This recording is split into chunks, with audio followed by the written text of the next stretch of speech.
According to official statistics, an average of 5,000 fatal road accidents occur in Pakistan every month. Recently, heavy fog caused many tragic accidents on highways across the country.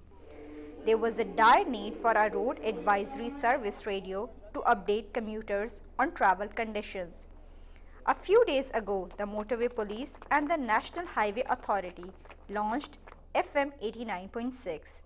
This radio service is mainly aimed at providing information on weather, traffic, and road conditions. In all the developed world, there is an infrastructure which informs the public about the road conditions, about the hazards, and about safe driving. We are trying to give information to the public. Firstly, we were doing that through our helpline 130. Now we are giving it through this FM channel. Though the radio service now covers only a 40-mile radius around Islamabad on M1 and M2, its expansion will help in reducing road accidents in the country. Traffic accidents are reduced in a great way by the advisory services across the world, and in Pakistan this is a new beginning for us, and I think it'll be very important for all the Pakistanis to follow these guidelines that are given on the radio.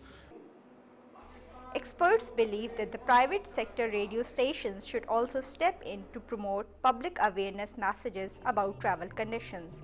Nausheen Yusuf, Dawn News, Islamabad.